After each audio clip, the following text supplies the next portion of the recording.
On AM 560, The Answer. Get the latest weather, traffic, and news updates online at 560theanswer.com. Now, from the Signature Bank Studios, this is Chicago's Morning Answer with Dan Proft on AM 560, The Answer.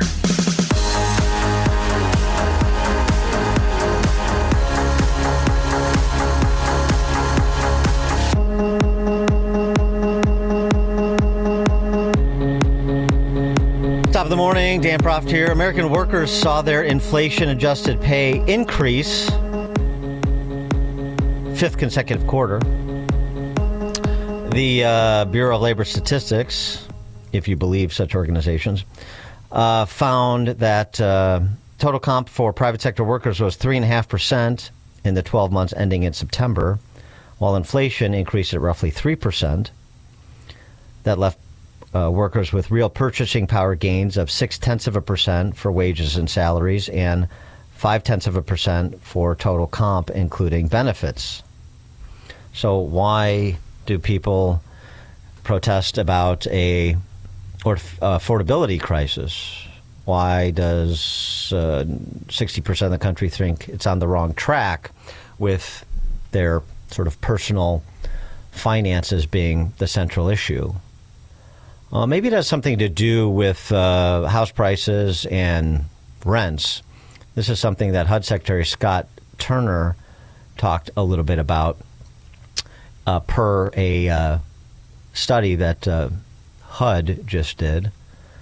But when you have over 12 million people coming over our borders unchecked, unvetted, this is straining our housing market from a supply standpoint, from an affordability standpoint. HUD just put out a report and found that between 2021 and 2024, the foreign-born population in our country in just 3 short years is 6 million people, which is the most in that period of time in American history. And so we cannot forego the thought that because of illegal immigration, because of people coming to our country, prices have risen, supply has been squeezed, but we're working very hard at HUD, along with the president and other leaders in the administration, to bring down the cost and raise the supply when they're doing it through interagencies. But we need the Fed to cut rates. We need to continue to deport illegals that are taking houses from the American people. So we're very intentional and focused about it at HUD and across the administration. Yeah. And that what of that for perspective? Pleased to be joined by Scott the Cow Guy Shellady. There he is, market specialist from Market Day Report, 10:30 to 1 p.m. Central Time, as well as host of the Cow Guy Close, 1 to 1:30, both at RFD-TV. Scott the Cow Guy, what do you think? Well, he's onto something there. I mean, it's true. The 60%, I think it's probably more, Dan. I think it's probably 70 or 80% of America.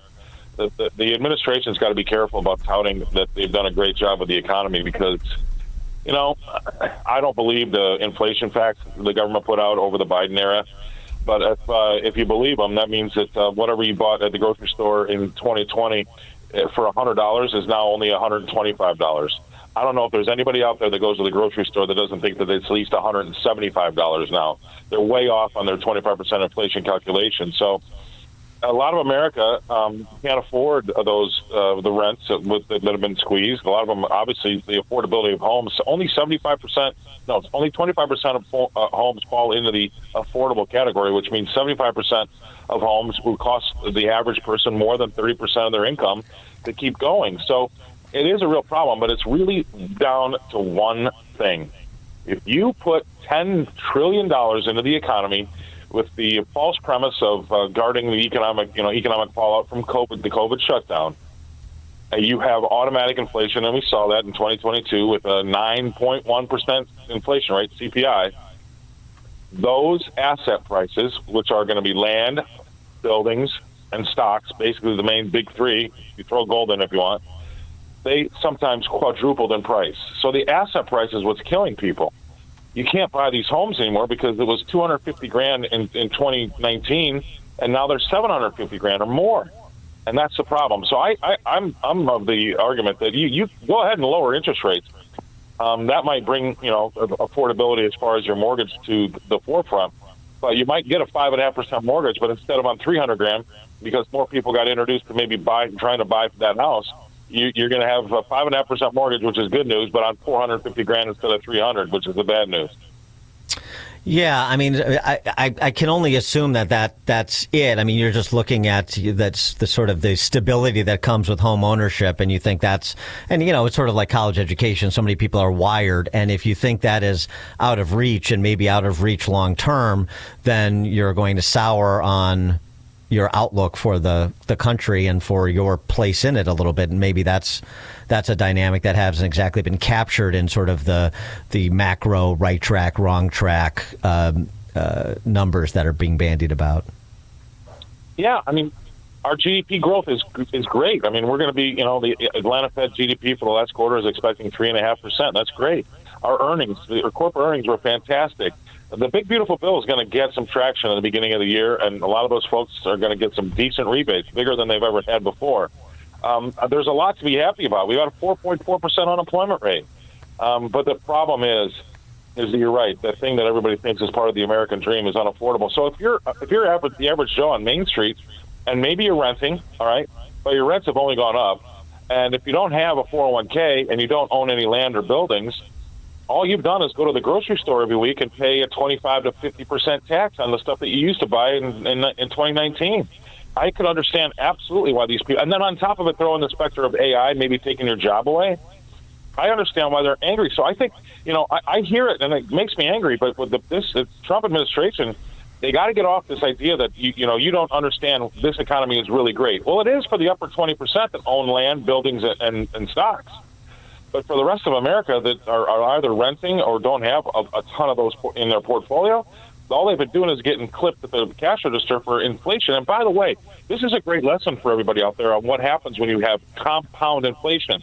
Just because we had an inflation rate at 9.1% in 2022 and now it's close to 3%, doesn't mean prices have come down. We're still adding on to that 9% gain in prices from 2022, 3 or 4% year over year, because that's the inflation rate. So we're just going up in price at a slower pace. That's like saying I'm getting less fat, right? So it doesn't really help the situation. Yeah. I mean, but that's, and that's the thing. And so I agree with you on that, a bit of that bifurcated message. These macro numbers look really good, and we're ecstatic about GDP growth and market returns and so forth. But we have this other problem that we're discussing, and we know we need to address it. A little bit more humility rather than just the cheerleading.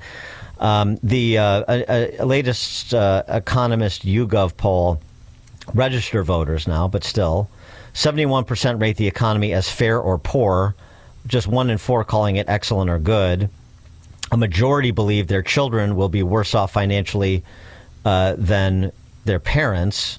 And so that's not good. You're not looking at great prospects for yourself or your kids. So that creates even another level of anxiety. And then there's this question, whether capitalism or socialism is the better economic system.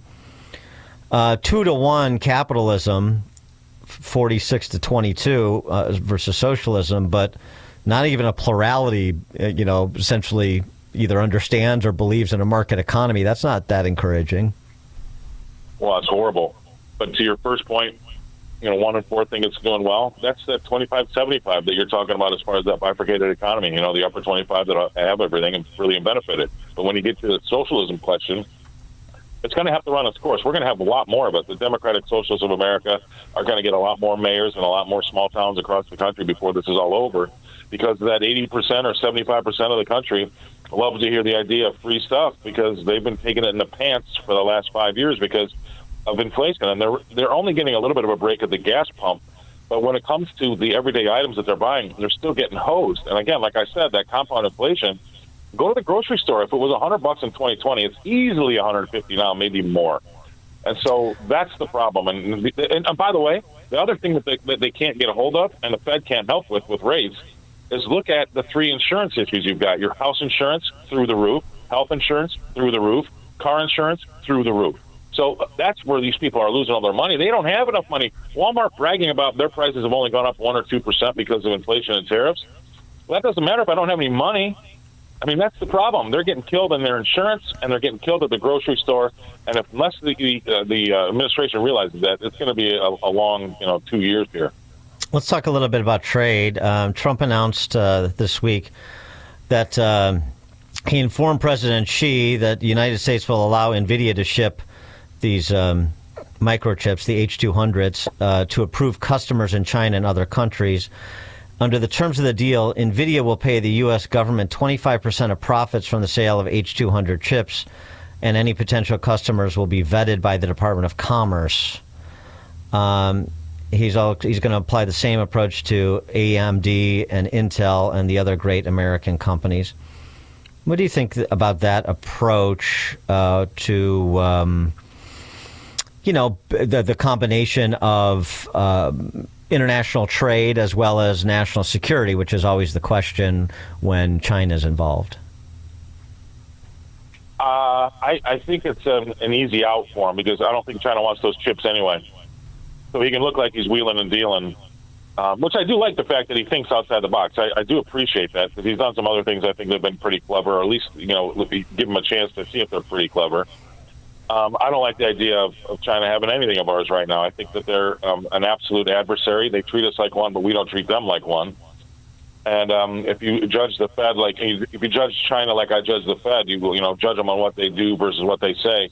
We can't be doing. I mean, I would be delisting all their stocks here, let alone letting our companies sell things there. I'm not for it, but you can make yourself look, like a good guy by allowing them to be sold. But I don't think that the Chinese government allow their companies to buy the NVIDIA chips regardless. Now, you're Scott the cow guy. We'll expand this to Scott the farm guy. I want to get your perspective on the $12 billion essentially bailout of American farmers. Kim Strassel writes in the Wall Street Journal, this is being blamed on tariff policy, but it misses the bigger story. The government caused tariff harm, but it's a knock-on consequence of a government-erected subsidy program that makes U.S. ag overly dependent on a handful of export crops. The aid package perpetuates the cycle. Those handful of export crops: corn, soybeans, cotton, and wheat. What do you think? Well, she's on to something there. I would say this. I haven't checked this morning, but as of yesterday, our soybean prices were almost $1 higher than they were this time last year. So you can't really blame that on tariffs. I mean, it means, last year China was buying our beans and they were $1 lower. And so the issue is 100% going back to that $10 trillion that the government poured into the economy. Because the farmers are the only people that run a small business where they're price takers on both ends of the deal. They're price takers on input prices, right? Labor, fertilizer, seed, all the things that go into putting the seed and putting the crop in the ground. And then they're price takers on the way out. There's only a couple of monopolies that they can drive their corn, wheat, and beans to sell them at a big elevator. So these poor guys, we all have been paying attention to the price at the elevator or the price if China comes and buys our beans. But what the real issue is, and nobody talks about it, I've been banging on about it, is the input prices have put these guys out of business. And now it's going to be 3 years in a row where the prices haven't been that great on the output side.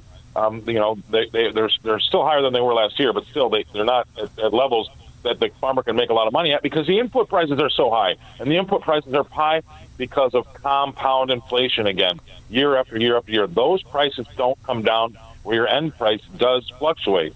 So we need to address input prices for that farmer, not output prices. That's the bottom line, but they're missing the whole boat there. They're talking about tariffs in China. Scott the Cow Guy, Shellady, market specialist for Market Day Report, 10:30 to 1 p.m., and host of the Cow Guy Close, 1 to 1:30 p.m. Central Time, both at RFD-TV. Scott the Cow Guy, thanks as always. I'm going to have a great week, brother. You too. And Scott joined us on the Turnkey.Pro answer line. There's only one radio show in Chicago talking about today's biggest stories and telling you what they really mean. That show is this one, Chicago's Morning Answer on AM 560, The Answer. If you're looking for a watch that makes a statement, Roland's Jewelers in downtown Libertyville has the perfect timepiece for you. Hi, it's Mike Gallagher. Roland's carries my favorite watch brand, Tag Heuer. Tag Heuer is all about precision